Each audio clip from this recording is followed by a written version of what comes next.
And if you take a look at Mbah's election, he did not even win the election. It's the Labour Party that won the election in Enugu State. All of a sudden, you, a PDP member, is now saying Mbah did not win the elections. Mbah did not win the elections. But he was a PDP governor for all this while. Nothing happened. It was okay when he was a PDP governor. The moment he defected to APC, now you remember that he did not win the elections. Is this not sour grapes? And now you are saying the man's defection did not affect the PDP. But with the way you spoke just now, it shows you are highly pained that all of a sudden you remember that the man did not win the election. No. What's left of the PDP? A party in comatose, a party that, as we speak today, cannot even find a lawyer to defend it in court because the party chairman and national legal advisor pretty much fought their way out of court. And you're having people decamping because the party could not stand tall in the case of Anyanwu versus Okoye. So is the PDP between the devil and the deep blue sea, or is it a gone party as we speak today? Because we're never sure if you're going to have a convention.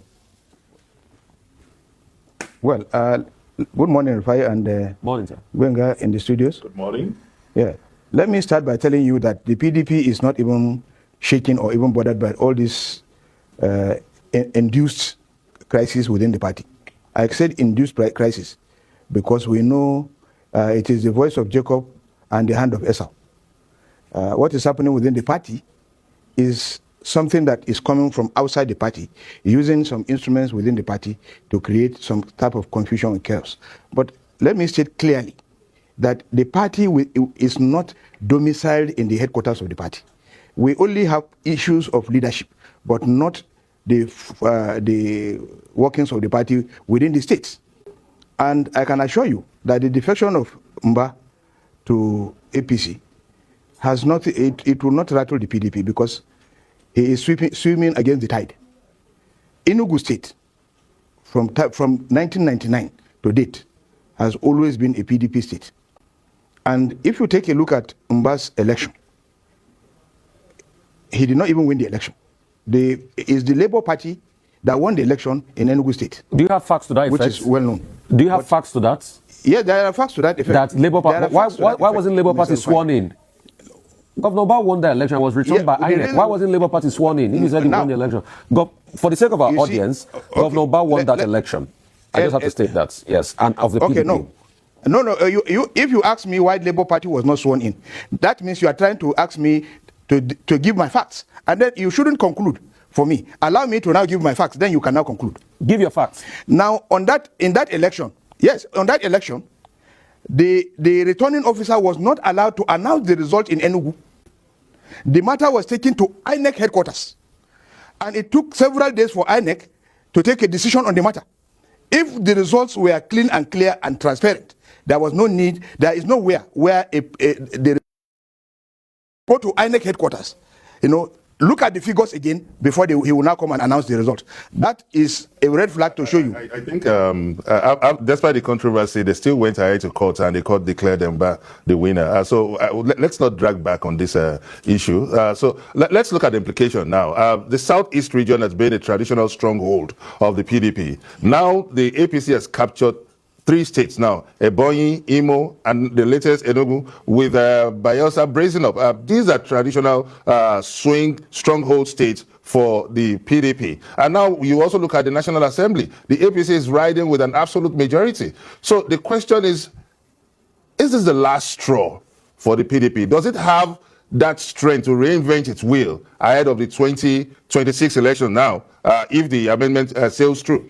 Well, if we agree that elections are a product of the people and not a product of defection, if we also agree that people determine who wins and who does not win election, then it is not conclusive for people to believe that because a high-profile individual within a political party has defected, that is the death of a political party. We have so many shining examples within our polity. Muhammadu Buhari was a shining example. He came into AMPP and made it strong. And he left AMPP and formed his party, CPC. And even with the CPC, he was able to garner over more than 12 million votes, which is to tell you that it is the people that determine elections and not the individuals. Now, again, Labour Party was not even in existence. But the coming in of Peter Obi changed the trajectory, where even PDP governors were leading. The president himself lost his constituency to Peter Obi, where he comes from. He has the governor there. He was the presidential candidate of the APC, but he lost Lagos State. So it is not the defections that determine the actual outcome of an election. And I can assure you that PDP is very strong. This morning, I read that 25 PDP state chairmen held a meeting. I reiterated their commitment to the PDP and insisted that the PDP is strong in their own localities. Okay, Mr. Omasani, isn't it sour grapes? Yes. All of a sudden, you, a PDP member, is now saying Mbah did not win the elections. Mbah did not win the elections. But he was a PDP governor for all this while. Nothing happened. It was okay when he was a PDP governor. The moment he defected to APC, now you remember that he did not win the elections. Is this not sour grapes? And now you are saying the man's defection did not affect the PDP. But with the way you spoke just now, it shows you are highly pained that all of a sudden you remember that the man did not win the election, but he was a PDP governor all this while. Okay. But now you are highly pained. That's what there's severe pain. It looks like the PDP is a severe pain. Okay, listen to me. Why did you say it all this while that Governor Mbah didn't win the election? Okay, that is what I want to tell you. That I have written that on my X handle. And you are on X. You can go to my X handle and check. I said he did not win that election, and I wrote it. And I gave my reasons why he didn't win the election. I am not a double-faced politician. When I say something, and I stand by it. Initially, since he won, I said he didn't win. And I accused our judiciary let's get this clear now. People believe that beyond individual leanings in politics, beyond the individual sentiments, people believe that what's happening in PDP now is its refusal to heed that warning bells of having an equitable zonal structure. Dates back to the build-up towards the 2023 election. And that's the price of the big gamble that the PDP is paying right now. No, I don't think so. PDP, as it came on board this season, had leaders who had no will to exercise their right to navigate the party, to do the proper thing. Now, initially, we had a very strong chairman in Iyoche Ayu, but he was removed, just like Secondos was removed, using the courts. Now, the courts removed the two of them, and then Damagum became acting chairman. And being an acting chairman made him to now begin to defend his seat rather than to navigate the party.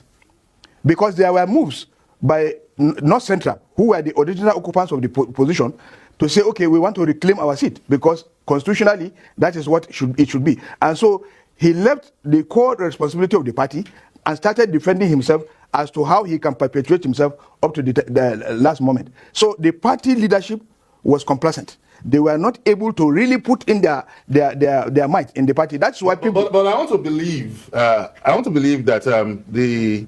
the issue now has gone beyond individual sentiments. Because would you link Mbah's defection to the court case that you're having right now between the legal advisor and the national chairman over the tussle over who has the right to engage in legal counsel? Okay, and we also look at Wike's 6-point demand that has court backing. So how do you justify all this just within barely a month, exactly a month to the national convention for November 15th? Well, I don't know which 6 months demand that you are talking about that has a court backing.